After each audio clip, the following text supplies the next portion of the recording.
ध्यान दो इस पे, ए और बी, ए व बी के बीच तुल्य प्रतिरोध ज्ञात करना है।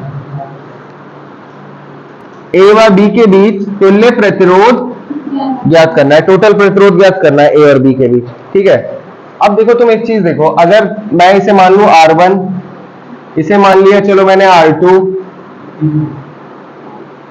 ये R3, ये R4, ये R5, तो R1 अपॉन R4 करके देखें यहां पे 3 अपॉन 3 कितना आ गया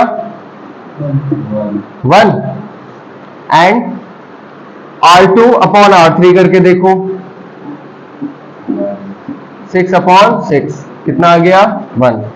तो here R1 upon R4 equal to क्या हो गया R2 अपॉन, इसका क्या मतलब है, प्रतिरोध जो आपस में जुड़े हुए हैं उनके अनुपात क्या क्या आ गए, बराबर आ गए।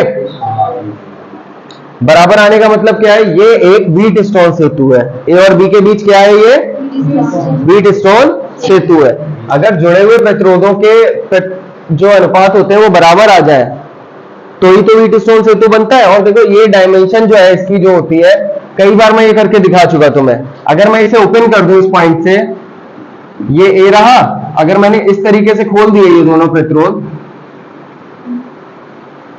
देखो वो तो जोड़ के दिखा सकते हैं ना हम किसी भी तरीके से, तो ये R1 आ जाएगा हमारा, ये कौन सा आ जाएगा R2।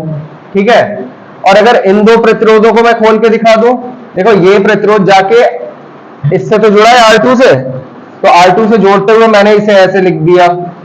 ठीक है, नहीं नहीं नहीं, R2 ये है, ये R4 है, R1 जाके किससे जुड़ा है R2 से, और R4 जाके किससे जुड़ा है, देखो R4 जाके किससे जुड़ गया है R3 से, तो R4 जो जुड़ेगा वो किससे जुड़ जाएगा R3 से, ये R2 हो गया। अब देखो जहां R1 और R2 जुड़े उस पॉइंट, वो पॉइंट ये है ना, जहां R4 और R3 जुड़े हैं वो पॉइंट ये है, वो पॉइंट ये हो गया। इन दोनों पॉइंट के बीच ही तो R5 जुड़ा हुआ है। देखो जहां R1 और R2 जुड़े हैं आपस में, उस पॉइंट से वायर गया है, उस पॉइंट से हमने वायर दिखा दिया, और जहां R4 जुड़ा है R3 से, उस पॉइंट से अगला वायर गया है, यानी कि R4 और R3 जहां जुड़े हैं वहां से अगला वायर गया है। इन दोनों वायर्स के बीच में कौन जुड़ा हुआ है R5।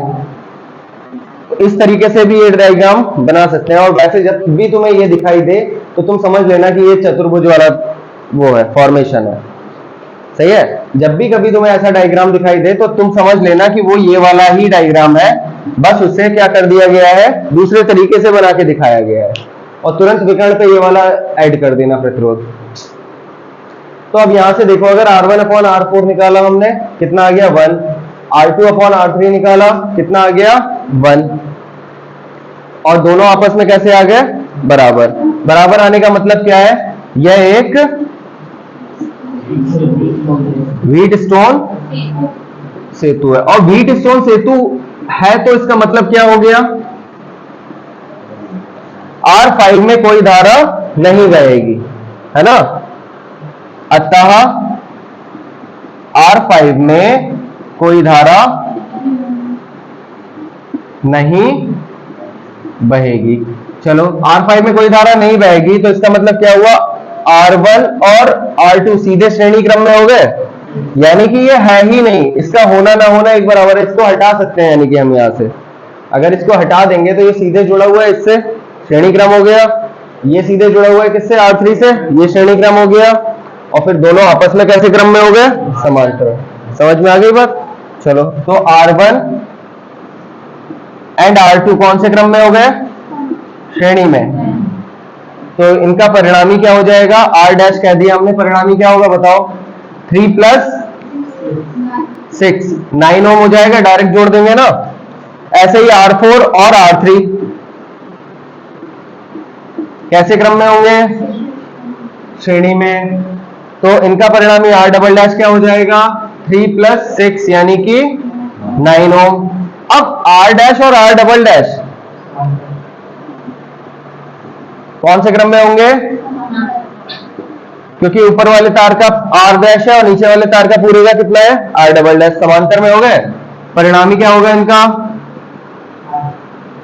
1/r equal to 1/9 plus 1/2/9 हो गया।